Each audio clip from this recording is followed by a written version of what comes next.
الصلاۃ والسلام علیک یا نبی اللہ وعلی آلک و اصحابک یا نور اللہ نویت سنت الاعتکاف۔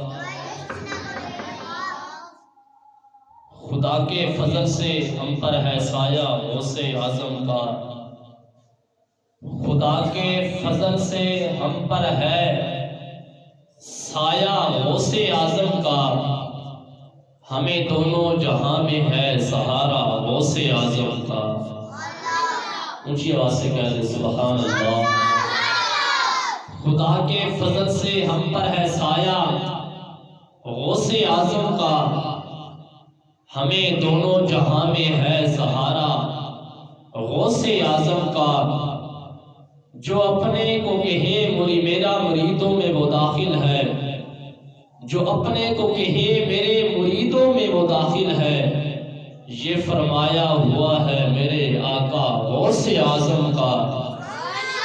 مریدی لا تخف کہہ کر تسلی دی غلاموں کو، مریدی لا تخف کہہ کر تسلی دی غلاموں کو، قیامت تک رہے بندہ، قیامت تک رہے بے خوف بندہ غوث اعظم کا۔ شفا پاتے ہیں زدہ جا بلب امراض وحدت سے، عجب دار و شفا ہے آستانہ غوث اعظم کا۔ سلاطین جہاں کیوں کر نہ ان کے روب سے کانپے، سلاطین جہاں کیوں کر نہ ان کے روب سے کانپے، نہ لائے شیر کو خطرے میں کتا غوث اعظم کا۔ ہوئی ایک دیو سے لڑکی رہا اس نام لیوا کی، بڑھا جنگل میں جب اس نے وظیفہ غوث اعظم کا۔ سبحان اللہ، اونچی آواز سے کہہ دے۔ فرشتے مدرسے تک پہنچانے کو چاہتے تھے، فرشتے مدرسے تک پہنچانے کو چاہتے تھے، یہ دربار الہی میں ہے رتبہ غوث اعظم کا۔ سفر سے واپسی میں دین اقدس کو کیا زندہ، سفر سے واپسی میں دین اقدس کو کیا زندہ، محی الدین ہو اے میں نام والا غوث اعظم کا۔ حضرات محترم، تمام تعریفی حمد و ثنا اس مالک کائنات کے لیے کہ جس رب تبارک و تعالیٰ نے آج ہم سب کو اس مختصر زندگی کے اندر رب کائنات نے اپنی مقدس بارگاہ میں آنے کی سعادت عطا فرمائی ہے۔ خالق کائنات کی بارگاہ میں دعا ہے کہ رب تبارک و تعالیٰ ہم سب کو صحیح معنوں میں نیک اعمال کرنے کی توفیق عطا فرمائے۔ بلند آواز کے ساتھ ایک مرتبہ کریم آقا صلی اللہ علیہ وآلہ وسلم کی بارگاہ میں محبت کے ساتھ درود و سلام پڑھی۔ اللہم صلی علی سیدنا و مولانا محمد وعلی آل محمد مبارک وسلم وصلی علیہ۔ آئیے پیارے محترم اسلامی بھائی اور مدنی منو، کریم آقا دو جہاں صلی اللہ علیہ وسلم کی بارگاہ میں مختصر حاضری پیش کرتے ہیں۔ توجہ کے ساتھ بیٹھیں، دو زانوں ہو کر بیٹھے۔ انشاءاللہ یہ درود پاک کی فضیلت بڑی کمال اور بڑی بامثال ہے۔ حضرت سیدنا عبد الرحمن بن عوف رضی اللہ تعالی عنہ سے مروی ہے کہ شہنشاہ خوشی سال، پیکر حسن و جمال، دافع رنج و ملال، صاحب جود و نوال، رسول بے مثال، بی بی آمنہ کے لال صلی اللہ علیہ وآلہ وسلم ایک مرتبہ باہر تشریف لائے تو میں بھی آپ کے پیچھے ہو گیا۔ حضرت سیدنا عبد الرحمن بن عوف فرماتے ہیں کہ کریم آقا دو جہاں صلی اللہ علیہ وسلم آپ ایک بار باہر تشریف لائے تو میں بھی کریم آقا دو جہاں کے ساتھ ہو گیا۔ اب سنیے، فرمایا کہ آپ کے پیچھے جب میں ہوا، آپ ایک باغ میں داخل ہوئے اور سجدے میں تشریف لے گئے۔ آپ نے سجدے کو اتنا طویل کر دیا، مجھے اندیشہ ہوا کہ کہیں رب کائنات نے آپ صلی اللہ علیہ وسلم کی روح مبارک کو قبض فرما لیا۔ قبض نہ فرما لیا ہو۔ چنانچہ میں نے آپ صلی اللہ علیہ وسلم کے قریب ہو کر آپ کا غور دیکھنے لگا۔ جب آپ صلی اللہ علیہ وسلم نے اپنا سر اقدس اٹھایا تو فرمایا اے عبدالرحمن کیا ہوا؟ میں نے جواباً اپنا خدشہ آپ پر ظاہر کر دیا تو آپ صلی اللہ علیہ وسلم نے فرمایا ابھی جبریل امین نے مجھ سے آ کر کہا کہ آپ صلی اللہ علیہ وسلم کو یہ بات خوش نہیں کرتی کہ اللہ فرماتا ہے کہ جو تم پر درود پاک پڑھے میں رب اس بندے پر رحمتیں نازل فرماؤں اور جو بندہ آپ پر سلام بھیجے میں اس بندے پر سلامتی عطا فرماؤں۔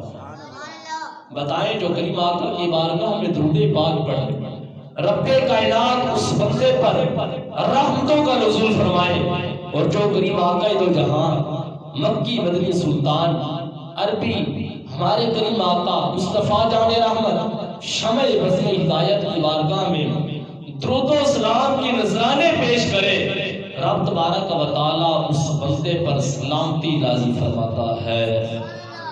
پیارے اسلامی بھائیوں، آئیے ایک اور درود پاک کی فضیلت آپ کی بارگاہ میں عرض کرتا ہوں۔ یہ درود پاک پڑھنے کی بے شمار فضائل و برکات ہیں۔ حضور نبی رحمت شفیع امت صلی اللہ تعالی علیہ وآلہ وسلم نے ارشاد فرمایا قیامت کے روز اللہ پاک کے عرش کے سوا کوئی سایہ نہ ہوگا، کوئی سایہ نہ ہوگا۔ جو شخص رب کائنات نے اس کائنات کے اندر نہ بڑے عظیم عظیم ہمیں نعمتیں عطا فرمائی، اور میرے کریم آقا دو جہاں صلی اللہ علیہ وسلم نے فرمایا نفسا نفسی کا عالم ہوگا، قیامت برپا ہوگی، اس وقت رب کائنات اللہ پاک کے عرش کے سوا کوئی سایہ نہیں ہوگا۔ تین بندے اللہ تبارک و تعالیٰ کے سائے میں ہوں گے۔ عرض کی گئی یا رسول اللہ صلی اللہ علیہ وسلم وہ کون لوگ ہوں گے؟ ارشاد فرمایا پہلا وہ شخص جو میرے کسی امتی کی پریشانی کو دور کرے۔ آج ہم تو پریشانی دور کرنے کے بجائے اس کو پریشانیاں دیتے ہیں، کسی کی مصیبت کو ختم کرنے کے لیے ہم اس کو مصیبتیں اس پر ڈال دیتے ہیں، کسی کو حوصلہ دینے کے بجائے ہم اس پر سخت جبر کر اس بندے سے وہ کام کرا لیتے ہیں جو اللہ نے ہمیں عطا نہیں کیا۔ بہرحال دیکھیں فرمایا قیامت والے دن پہلا وہ شخص ہوگا جو اللہ کے عرش کے سائے میں ہوگا، وہ شخص ہوگا جو دنیا میں رہ کر کریم آقا دو جہاں صلی اللہ علیہ وسلم کی کسی امتی کی پریشانی کو دور کرے گا۔ دوسرا شخص فرمایا جو میری سنت کو زندہ کرنے والا ہوگا۔ آج اگر کہا جانا کہ یار کریم آقا کی سنت کو زندہ کر لو، داڑھی سجا لو، نماز پڑھ لو، امامہ سجا لو، سنتوں پر عمل کر لو، سنت کے مطابق لباس پہن لو، آقا کریم کو راضی کر لو، آقا کریم کی سنتوں کو زندہ کر لو، پانی کی سنتیں بتائیں تو ہاں ہمارے باپ دادا اس طرح کیا کرتے تھے، تجھے کیا پتا؟ میرے باپ دادا کپڑے اس طرح پہنا کرتے تھے، تجھے کیا پتا؟ تو ہمیں آیا ہے سنتیں سکھانے کے لیے۔ بھائی یہ سنیے حدیث پاک ہے، فرمایا قیامت والے دن اللہ پاک کے عرش کے سوا کوئی سایہ نہیں ہوگا۔ فرمایا پہلا وہ شخص ہوگا، تین بندے ہوں گے جو اللہ کے عرش کے سائے میں ہوں گے۔ پہلا وہ بندہ ہے جو کریم آقا کی کسی امتی کی پریشانی کو دور کرے۔ فرمایا دوسرا وہ بندہ ہے جو دنیا میں رہ کر میری سنتوں پر عمل کرے گا، میری سنت کو زندہ کرے گا، میری سنتوں پر چلے گا، میری ایک ایک سنت کو زندہ کرے گا۔ فرمایا قیامت والے دن وہ بندہ بھی رب کائنات کے عرش کے سائے کے تلے ہوگا۔ پھر ہم کیوں نہیں سنتوں پر عمل کرتے؟ کیوں نہیں ہم اپنی اولاد کو ایک دینی ماحول کی طرف لے کر آتے؟ کیوں نہیں اپنے بچوں کو اس ماحول کے اندر ڈالتے تاکہ جی ہمارے بچے سنتوں پر عمل کرنے والے بن جائیں، اللہ کو راضی کرنے والے بن جائیں، ایک ایک چیز کریم آقا نے ہمیں فرمائی اس پر عمل کرنے والے بن جائیں۔ اب سنیے میرے کریم آقا نے فرمایا تیسرا وہ بندہ ہوگا۔ اب وہ بندے ذرا غور کریں جو کریم آقا کا پر درود پاک نہیں پڑھتے۔ میرے کریم آقا نے فرمایا کہ پہلا وہ بندہ رب کی عرش کے سائے میں ہوگا جو میرا کسی امتی کی پریشانی کو دور کرے گا۔ دوسرا وہ بندہ ہوگا جو میری سنت کو زندہ کرے گا۔ تیسرا وہ بندہ ہوگا جو دنیا میں رہ کر میری ذات پر کثرت کے ساتھ درود و سلام پڑھے گا۔ اب ایمانداری سے بتائیں ہم درود پاک اتنا پڑھتے ہیں، لیکن الحمدللہ ثم الحمدللہ ہمارا تو کچھ ماحول ہی ایسا ہے. آج جمعے کا دن تھا تو ہم نے بچوں سے الحمدللہ درود پاک کی محفل بھی سلوائی, نعت خوانی بھی کروائی. ہمیں تو الحمدللہ ہمارے پیر و مرشد نے طرز عمل زندگی کا مقصد بھی ایسا عطا فرمایا. وہ چاہے جمعرات بھری مراد کیوں نہ ہو, وہ جمعے کی بابرکت گھڑیاں کیوں نہ ہو, وہ ہفتے کا دن کیوں نہ ہو, وہ اتوار کا دن کیوں نہ ہو, وہ پیر شریف سمار کا دن کیوں نہ ہو, وہ منگل کا دن ہی کیوں نہ ہو, وہ بدھ کا دن ہی کیوں نہ ہو, جمعرات ہی کیوں نہ ہو, ہم تو روزانہ الحمدللہ ہمارا یہ معمول ہے جب بھی صبح نماز پڑھتے ہیں, نماز پڑھنے کے بعد جب ہماری کلاس کا آغاز ہوتا ہے, ہماری کلاس کا آغاز بھی درود و سلام سے ہوا کرتا ہے. جس کلاس کا آغاز درود و سلام سے ہو, کیا اس کلاس کے بچے کبھی کامیاب نہیں ہوں گے؟ یقینا رب کعبہ کی قسم اگر بندہ کریم آقا کی ذات پر جان و دل سے بڑھ کر اپنے اس تن من سے تڑ کر کریم آقا کی ذات پر محبت کے ساتھ درود و سلام پڑھتا رہے نا, رب کعبہ کی قسم کہ اللہ پاک اس درود و سلام کی برکت سے بندے کی مشکلوں کو آسان فرما دیتا ہے. اور ہمیں یہ عادت اپنا لینی چاہیے کہ جب بھی سفر کیا کرے نا تو راستے میں ہم نے اگر گیرے ڈبہ چلانا ہے, یا جیپ چلانی ہے, یا بائک چلانی ہے, یا کوئی ٹوٹا گاڑی چلانی ہے, یا کوئی بڑے ڈیرو شالیمار ایکسپریس ہم نے چلانی ہے, اگر اس ڈرائیونگ کے دوران بھی بندہ رب کے پیارے محبوب کی ذات پر درود و سلام پڑھتا رہے, سفر کرنے کے اندر بھی مزہ آئے گا, گاڑی چلانے کے اندر بھی مزہ آئے گا, دل کو سکون بھی ملتا رہے گا, دماغ کو سکون بھی ملتا رہے گا, کریم آقا بھی خوش ہو جائیں گے, کریم آقا کا رب بھی خوش ہو جائے گا, رب بھی پھر قیامت کا جب عرش کا سایہ ہوگا نا, وہ بندہ کتنا خوش نصیب ہوگا جو دنیا میں رہ کر کریم آقا کی ذات پر درود و سلام پڑھتا ہوگا. مرنے کے بعد رب قیامت والے دن اس بندے کو اپنے عرش کے سائے میں جگہ عطا فرما دے. اس سے بڑھ کر اور بھی ہمیں کوئی سعادت کی بات نہیں. تو ہمیں کوشش کرنی چاہیے رب کے پیارے محبوب کی ذات پر کثرت کے ساتھ درود و سلام پڑھنا چاہیے. اور کسی نے کیا خوب کہا, شافع روز جزا تم پہ کروڑوں درود, شافع روز جزا تم پہ کروڑوں درود, دافع جملہ بلا تم پہ کروڑوں درود. کیا دو سبحان اللہ. اونچی آواز کے ساتھ حصول برکت نزول رحمت کے لیے ایک مرتبہ درود پاک پڑھ لیجیے. اللہم صلی علی سیدنا و مولانا محمد وعلی آل محمد مبارک وسلم وصلی علیہ.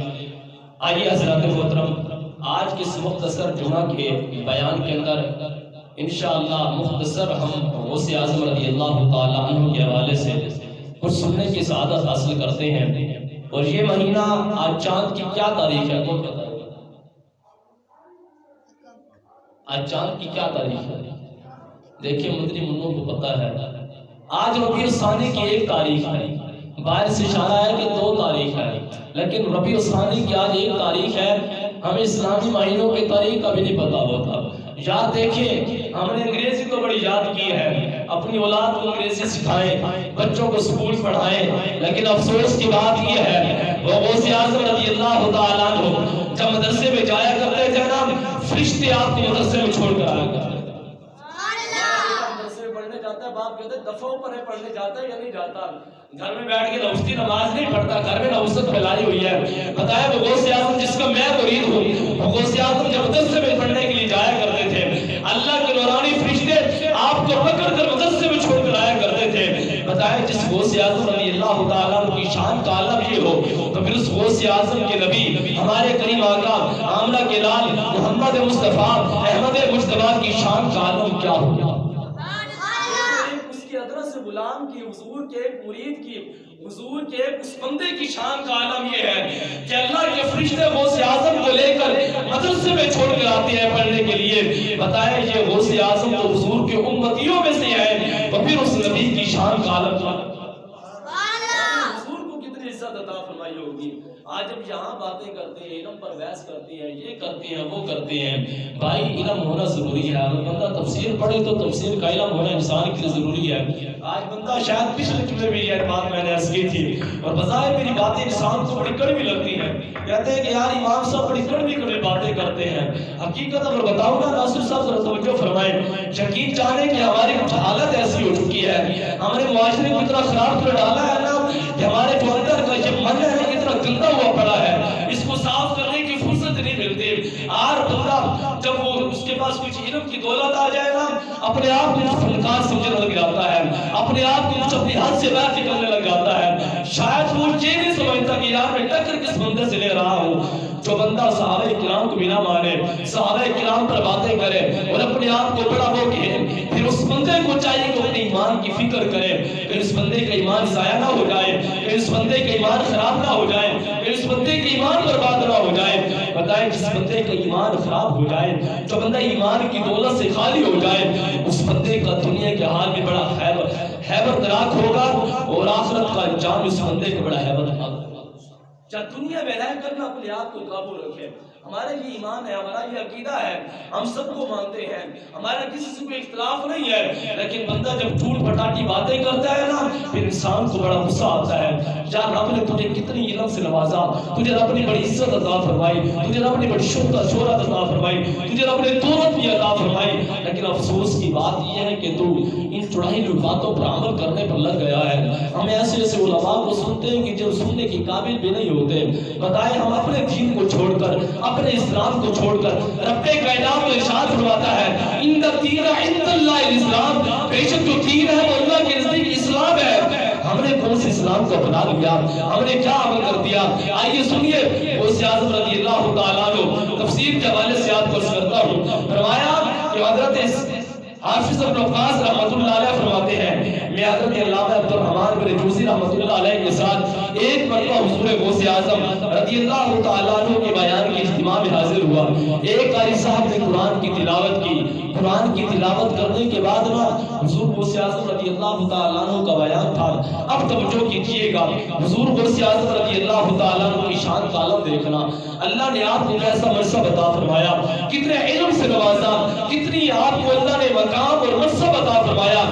فرماتے ہیں کہ حضرت سیدنا حافظ ابو العباس رحمۃ اللہ علیہ فرماتے ہیں کہ میں حضرت سیدنا علامہ عبد الرحمن جوزی رحمۃ اللہ علیہ کے ساتھ تھا سفر میں، اور حضور غوث پاک رضی اللہ تعالیٰ عنہ محفل میں جا رہے تھے۔ ہم جو حضور غوث پاک کے ساتھ ہو لیے، ایک قاری صاحب نے محفل میں تلاوت کی، رب کعبہ کی قسم میں نے جب اس روایت کو پڑھا، اس حکایت کو پڑھا تو دل جھوم اٹھا۔ اب سنیے، فرمایا کہ ابو العباس فرماتے ہیں کہ علامہ عبد الرحمن جوزی رحمۃ اللہ علیہ کے ساتھ ہے۔ حضور غوث اعظم رضی اللہ تعالیٰ عنہ محفل میں جب اگر ہوئے، ایک قاری صاحب نے تلاوت فرمائی، حضور غوث اعظم کا بیان شروع ہوا۔ جب حضور غوث اعظم نے بیان شروع کیا نا، آپ رحمۃ اللہ علیہ نے جو بیان شروع کیا، جو قاری صاحب نے تلاوت فرمائی تھی، آپ نے اس کی تفسیر فرمانا شروع کر دیا، اس کی تفسیر کرنا شروع کر دی۔ جس محفل کے اندر جس قاری صاحب نے جو قرآن کی آیات کریمہ تلاوت فرمائی تھی، حضور غوث اعظم رضی اللہ تعالیٰ عنہ نے اس کی تفسیر فرمانا شروع کر دی۔ حضور غوث اعظم رحمۃ اللہ علیہ نے آیت کی پہلی تفسیر فرمائی۔ حافظ عباس رحمۃ اللہ علیہ فرماتے ہیں عبد الرحمن بن جوزی کو کیا تم کو یہ تفسیر آتی تھی؟ عبد الرحمن جوزی رحمۃ اللہ علیہ فرماتے ہیں ہاں یہ تفسیر مجھے آتی تھی۔ حضور غوث پاک رحمۃ اللہ علیہ نے اسی آیت کی دوسری تفسیر ارشاد فرمائی۔ پھر حافظ ابو العباس رحمۃ اللہ علیہ نے حضرت علامہ عبد الرحمن بن جوزی رحمۃ اللہ علیہ سے پوچھا کیا یہ تفسیر بھی آپ کو آتی تھی؟ آپ نے فرمایا ہاں یہ تفسیر بھی مجھے آتی تھی۔ پھر حضور غوث اعظم رضی اللہ تعالیٰ عنہ نے اسی آیت کی تیسری تفسیر ارشاد فرمائی۔ پھر حافظ ابو العباس رحمۃ اللہ علیہ نے علامہ عبد الرحمن بن جوزی سے پوچھا کیا یہ تفسیر بھی آپ کو آتی تھی؟ عبد الرحمن بن جوزی رحمۃ اللہ علیہ فرماتے ہیں ہاں یہ تفسیر بھی مجھے آتی تھی۔ حضور غوث پاک نے چوتھی تفسیر اسی آیت کی شروع فرمائی۔ حافظ ابو العباس فرماتے ہیں علامہ عبد الرحمن بن جوزی سے کیا یہ تفسیر بھی آپ کو آتی تھی؟ علامہ عبد الرحمن بن جوزی رحمۃ اللہ علیہ نے فرمایا ہاں یہ تفسیر بھی مجھے آتی تھی۔ آپ نے پانچویں تفسیر غوث پاک نے اس آیت کی فرمائی۔ ابو العباس فرماتے ہیں کیا یہ تفسیر بھی آپ کو آتی تھی؟ عبد الرحمن بن جوزی فرماتے ہیں ہاں یہ تفسیر بھی مجھے آتی تھی۔ حضور غوث اعظم نے چھٹی تفسیر فرمائی۔ حافظ ابو العباس فرماتے ہیں اے علامہ عبد الرحمن بن جوزی کیا یہ تفسیر بھی آپ کو آتی تھی؟ علامہ عبد الرحمن بن جوزی رحمۃ اللہ علیہ فرماتے ہیں ہاں یہ تفسیر بھی مجھے آتی تھی۔ حضور غوث اعظم نے 10 تفسیریں فرمائی۔ عبد الرحمن بن جوزی کا یہ جواب تھا ہاں یہ تفسیر بھی مجھے آتی تھی، یہ تفسیر بھی مجھے آتی تھی۔ حضور غوث اعظم رحمۃ اللہ علیہ جب 11ویں تفسیر پر پہنچے اور آپ نے حافظ ابو عباس رحمۃ اللہ علیہ نے علامہ عبد الرحمن بن جوزی رحمۃ اللہ علیہ سے پوچھا کیا یہ تفسیر بھی آپ کو آتی ہے؟ علامہ عبدالرحمن روزی رحمۃ اللہ علیہ نے فرمایا ہاں یہ تفسیر میں مجھے آتی تھی. حضور غوث اعظم رحمۃ اللہ علیہ نے جب 12ویں تفسیر شروع فرمائی نا، پھر حافظ ابو العباس رحمۃ اللہ علیہ نے علامہ عبدالرحمن ابن جوزی سے پوچھا بتاؤ یہ تفسیر بھی آپ کو آتی تھی؟ عبدالرحمن جوزی رحمۃ اللہ علیہ نے نفی کا انکار کیا. آپ نے فرمایا یہ تفسیر مجھے نہیں آتی تھی، یہ تفسیر مجھے نہیں آتی تھی. اب سنیے حضور غوث پاک رحمۃ اللہ علیہ نے 12ویں تفسیر فرمائی، پھر 13ویں، پھر 14ویں، 15ویں، 16ویں، 17ویں، 18ویں، یہاں تک کہ آپ 20 تک پہنچ گئے. حافظ ابو العباس رحمۃ اللہ علیہ علامہ عبدالرحمن ابن جوزی سے فرماتے ہیں یہ تفسیر آپ کو نہیں آتی. فرمایا کہ میرے علم کے اندر نہیں ہے، میں نے نہیں پڑھی، یہ تفسیر مجھے نہیں آتی. یہاں تک کہ غوث اعظم چلتے کہ 30 تفسیریں ہو گئی. اور علماء حقائق سنت نے لکھا ہے جب حضور غوث اعظم رحمۃ اللہ علیہ نے وہاں صرف 12 نہیں، 15 نہیں، 20 نہیں، 30 نہیں، بلکہ آپ رحمۃ اللہ علیہ نے اس محفل کے اندر جس محفل میں قاری صاحب نے تلاوت فرمائی تھی اس تلاوت کی حضور غوث پاک نے 40 تفسیریں بیان فرمائی. جو غوث اعظم ایک ہی محفل کے اندر جو تلاوت قاری صاحب نے کی ہو اس کی تفسیر سے 40 اس آیت کی 40 تفسیریں لوگوں کے سامنے بیان فرما دیں، پھر اس غوث اعظم کی شان کا عالم کتنا بلند و بالا ہوگا.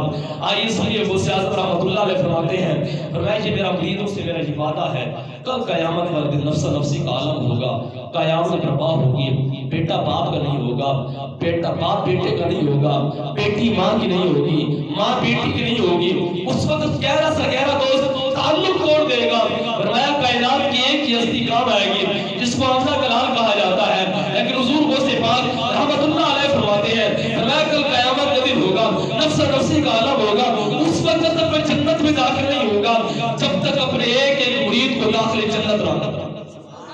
میں اس وقت تک داخل جنت نہیں ہوں گا جب تک اپنے ایک ایک مرید کو داخل جنت نہ کروا لوں. بتائیں وہ غوث اعظم کل قیامت والے دن اس وقت تک جنت میں داخل نہ ہو جب تک اپنے ایک ایک مرید کو داخل جنت نہ کروا لے. یہ تو غوث اعظم کی شان کا عالم ہے. بتائیں پھر آمنہ کے لال کی شان کا عالم ہے.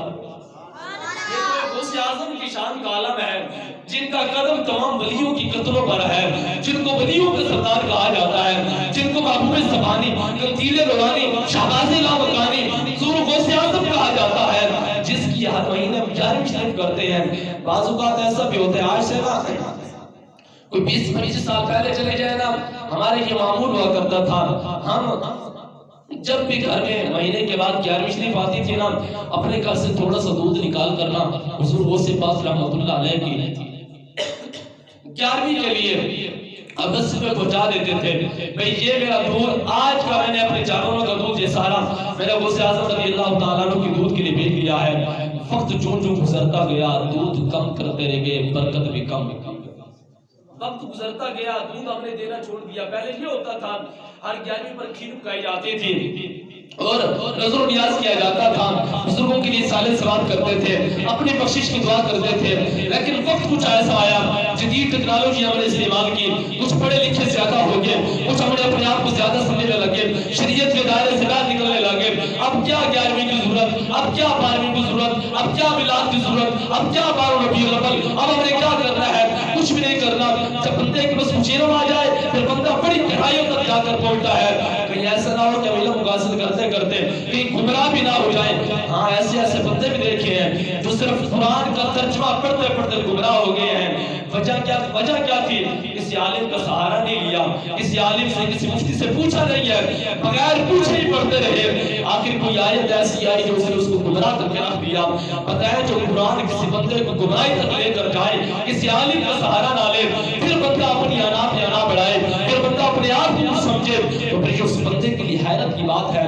اس بندے کو رب کی عذاب سے ڈرنا چاہیے. میرا سنیے غوث پاک رحمۃ اللہ علیہ اللہ کے ولی اللہ گزرے ہیں. آپ کو مقدس ذات ولی اللہ کہا جاتا ہے. آپ خود بھی ولی اللہ تھے، آپ کا نسب بھی ولی اللہ تھا، آپ کی والدہ بھی بڑی متقی تھی، آپ کا والد بھی بڑا متقی پرہیزگار تھے. لیکن قربان جائیں غوث اعظم رضی اللہ تعالیٰ عنہ کی شان کا عالم دیکھیں. رب کائنات نے آپ کو کیسا عظیم کرامت سے نوازا. اور میں آج پڑھ رہا تھا سوروں کی کتاب کے اندر فرمایا کہ محققین کرام فرماتے ہیں کہ غوث اعظم رضی اللہ تعالیٰ عنہ کو رب کائنات نے جتنی کرامتی عطا فرمائی ہے اتنی کسی ولی کو بھی عطا نہیں. جتنی کرامتیں حضور غوث پاک کو دی گئی ہیں اتنی کرامتیں کسی کو بھی نہیں دی گئی. بتائیں جس غوث اعظم سے اتنی کرامتیں ہو جائیں, انہوں نے ظاہر کر دی ہو, مریدوں کو اپنا بنا لیا ہو. اور غوث اعظم رضی اللہ تعالیٰ عنہ وہ عظیم شخصیت ہے, جب آپ مدرسے میں جایا کرتے تھے نا پھر اکیلے پڑھنے کے لیے نہیں جاتے تھے, بلکہ اللہ کے فرشتے آپ کو مدرسے کے لیے چھوڑنے جایا کرتے تھے. اللہ کے فرشتے آپ کے ساتھ رہا کرتے تھے. بتائیں جس ولی اللہ کے ساتھ اللہ کے فرشتے رہے, یہ تو ایک غوث اعظم کی شان کا عالم یہ ہے, تو اس نبی کریم کی شان کا عالم کے ساتھ ان کا کیا عالم ہوگا, ان کے ساتھ جن کے اندر کتنے فرشتے آتے ہیں. یہ بھی حدیث پاک میں میرے کریم آقا صلی اللہ علیہ وسلم جو وہ قرآن کی آیت ہے نا کہ ان اللہ و ملائکتہ یصلون علی النبی یا ایھا الذین آمنوا صلوا علیہ وسلموا تسلیما. بے شک اللہ بھی درود پڑھتا ہے, اللہ کے ملائکہ بھی درود پڑھتے ہیں.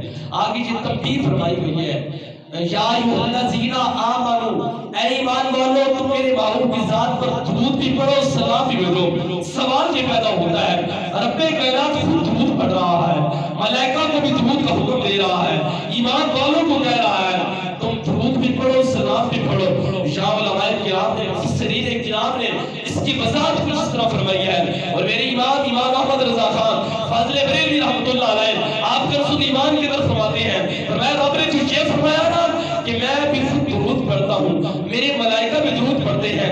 یا ایھا الذین آمنوا صلوا علیہ وسلموا تسلیما, اے ایمان والو تم درود بھی پڑھو سلام بھی پڑھو. رب نے یہاں واضح فرما دیا, فرمایا جو میرے معبود کی ذات پر درود پڑھے سلام نہ بھیجے وہ ہماری بارگاہ میں مقبول بندہ نہیں ہے. جو میرے معبود کی ذات پر درود بھی پڑھے سلام بھی بھیجے وہ مقبولیت والا بندہ. ہماری یہ پہچان کر دی گئی. الحمدللہ ہمارا جو مسلک ہے, ہمارا جو یہ مذہب ہے, جو مسلک ہے, ہماری جو جان, ہماری جو پہچان ہے, یہ کسی کے قوالی سے نہیں بنا, یہ کسی لفنگے کے لفنگے سے نہیں بنا, یہ کسی چسی کی چس سے ہمارا مسلک نہیں بنا. ہمارا مسلک الحمدللہ سبحان الحمدللہ قرآن سے بھی ثابت ہے اور محمد کے فرمان سے. ہم کسی کی کھانے تھوڑی ہیں, ہم کسی گھر سے تھوڑی کہتے ہیں, ہمیں محمد عربی نے وہ دین عطا فرمایا ہے. ان الدین عند اللہ الاسلام, اللہ کے نزدیک جو دین ہے وہ دین اسلام ہے. دین اسلام پر فقیت ہے, دین اسلام میں آئے لیکن دین اسلام کو سمجھنے کے لیے کسی عالم کی ضرورت پڑے گی. یہ نہیں ہے, بعض اوقات ایسا ہوتا ہے یقین جاننے کی بڑی حیرت والی بات ہے, ہم اپنی زبانوں سے ہی اپنے اس آزاد سے ایسے ایسے باتیں کر جاتے ہیں کہ جو ہمارے باپ گمان کے در نہیں ہوتی. برات کو کس نے کیا خوب کہا, فرمایا کہ ہوش کے ساتھ اپنا جوش کے ساتھ ہوش کا ہونا بھی ضروری ہے. بندہ اگر جوش کے ساتھ تقریر کر تو پھر جوش کے ساتھ بندے کا ہوش کا ہونا بھی ضروری ہے. برحال رب کائنات کی بارگاہ میں دعا ہے اللہ تبارک و تعالیٰ ہم سب کو آج کے اس غوث اعظم رضی اللہ تعالیٰ عنہ کی پرعظیم بیان سننے پر اللہ ہم سب کو عمل کی توفیق عطا فرمائے. برحال امام غزالی رحمۃ اللہ علیہ آپ فرماتے ہیں احیاء العلوم آپ کی مایہ ناز بڑی تصنیف کمال کی کتاب ہے. اور احیاء العلوم ایسی کتاب ہے کہ جس کو فقہ کے اندر بہت بڑی اہمیت حاصل ہے. احیاء العلوم کے اندر فرماتے ہیں کہ جس بندے کا پیر نہیں ہے نا اس بندے کا پیر شیطان ہے. جس بندے کا پیر نہیں ہے اس بندے کا پیر شیطان ہے. اس کو شاید لائن چلایا جا رہا ہو, خیر مجھے تو نہیں پتا, لیکن دیکھیں جس بندے کا پیر نہیں ہے اس بندے کا پیر شیطان ہے. قیامت میں قرآن کی ایک آیت کریمہ ہے جس کا مفہوم یہ ہے, فرمایا قیامت میں اللہ تبارک و تعالیٰ یہ اعلان فرمائے گا کہ اپنے اپنے اماموں کے ساتھ ہو جاؤ. شاہ مفسرین کرام نے یہ لکھا ہے کہ کچھ یا تو اس سے یہ مراد ہے کہ لوگ اپنے اپنے پیروں کے ساتھ کھڑے ہوں گے, یا تو پھر یہ مراد ہے کہ لوگ اپنے اپنے مسجد کی امام کے ساتھ کھڑے ہوں گے, یا تو پھر اس سے یہ مراد ہے کہ جو جس کی تکلیف کیا کرتے تھے جو جس کا پیشوا تھا اس کے ساتھ کھڑے ہو جائیں. بتائیں جس کا پیشوا امام, جس کا پیشوا جس کا امام غوث اعظم بن جائے, وہ بندہ امام غوث اعظم کے ساتھ کھڑا ہو جائے, اس بندے کی شان کا کیا ہوگا. تو اگر کوئی مرید نہیں ہے تو وہ کسی اللہ والے کا مرید ہو جائے. لیکن آج کل جو ڈبے کڑبے پیر بنے ہوئے ہیں نا, اس سے خدا را جان چھڑائیے گا. یہ ایسے پیر ہیں کہ بس 10 انگلیوں میں 10 چھلے پہنے ہوئے ہوتے ہیں, بڑی بڑی انگوٹھیاں پہنی ہوئی ہوتی ہیں, تسبیح پہ تسبیح آ رہی ہوتی ہے, گلے کے اندر تسبیح کھڑکائی ہوئی ہوتی ہے, لیکن الامان والحفیظ علم کا پتہ نہیں ہوتا, نماز کا پتہ نہیں ہے, روزے کا پتہ نہیں ہے. نماز کا کیا ہے میرے پیر صاحب, نماز تو پڑھ لے, حضرت میں نماز مدینے میں پڑھ لیا, نماز تو پڑھ لو پیر صاحب, میں مدینے میں نماز پڑھ کے آیا ہوں. پیر صاحب کے سامنے اگر دیسی مرغا رکھ دیا جائے نا, پیر صاحب بوٹیاں کھا جائیں گے, مرید کو خالی شوربہ دیں گے. پیر صاحب کو کہنا پیر صاحب یہ بوٹیاں بھی تو مدینے میں کھا جاتے ہیں. بس تو پھر آتا نا پیر صاحب بوٹے بھی مدینے میں کھاتا، نماز بھی مدینے میں پڑھتا، شان بھی کچھ اور ہوتی۔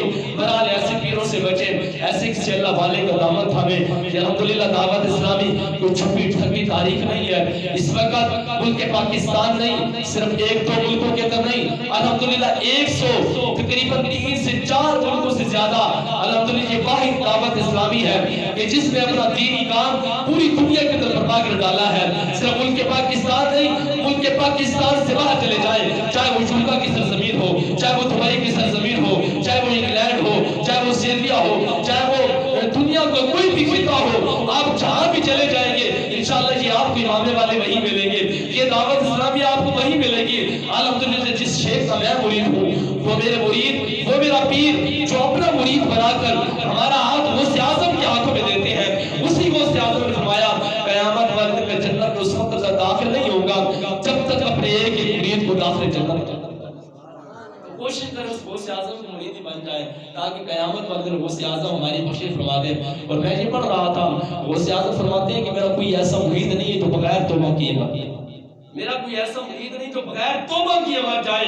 بتائیں جو غوث اعظم کی امید ہو توبہ کر کے مر جائے۔ ہماری آنکھوں کو سامنے ایک دیکھا دیکھا واقعہ ہے، ٹائم بالکل سارا ہے۔ ننکانہ کا نام شاید آپ نے سنا ہوگا کہ لاہور کے ساتھ یہ کہیں واقع ہے، وہاں پر سکھوں کے بہت بڑے بڑے گردوارے ہیں، لیکن آئیے میں آپ کو ایک قادری کی بات بتاتا ہوں۔ وہ ننکانہ کی سرزمین پر 2017 کے اندر میں بذات خود مدنی قافلے کے اندر حاضر تھا۔ ایک ہمارے ہی مدنی قافلے کے اندر اسلامی بھائی کا انتقال ہوا۔ جب انتقال ہوا نا تھوڑی دیر کے بعد وہ اللہ نے ایسا بھی عظیم کرشمہ دکھایا کہ اس کی روح واپس پلٹ آئی، وہ اپنی چار پہ بیٹھ گیا۔ حالانکہ انتقال تو ہو گیا تھا، انتقال کے بعد رب نے اس کو کیسا عظیم پیشوا، کیسا کرشمہ اپنے رب نے دکھایا۔ جب اٹھ کر بیٹھا نا ہم نے اس سے پوچھا کہ تجھے کیا ہو گیا تھا؟ ڈاکٹر نے کہا اس کا انتقال ہو چکا ہے، اس کی روح کب سے پرواز کر چکی ہے، لیکن تقریباً کوئی آدھا گھنٹہ 15-20 منٹ گزرنے کے بعد جب اس کی روح واپس پلٹی نا، جب زندہ ہوا نا، اس نے اپنی زبان سے یہ لفظ کہے فرمایا میں بغیر توبہ کیے مر گیا تھا۔ غوث اعظم آئے، انہوں نے مجھے ٹھوکر ماری، فرمایا تو میرا مرید ہو کے بغیر توبہ کیے مر رہا ہے؟ فرمایا جو میرا مرید ہو اور بغیر توبہ کیے مر جائے یہ غوث اعظم کی شان نہیں ہے۔ فرمایا اٹھ میرے کلمہ پڑھ توبہ کر پھر تجھے موت آئے گی۔ اس بندے نے ہماری آنکھوں کے سامنے کلمہ طیبہ پڑھا، توبہ استغفار کیا، اس کے بعد اس کی روح کب سے پرواز کر۔ غوث اعظم جس مرید کو آ کر ٹھوکر مارے بندے تو بغیر توبہ کے مر گیا ہے، اس بندے کو توبہ کروا کے موت آ جائے تو اس بندے کی شان کا عالم کیا ہوگا۔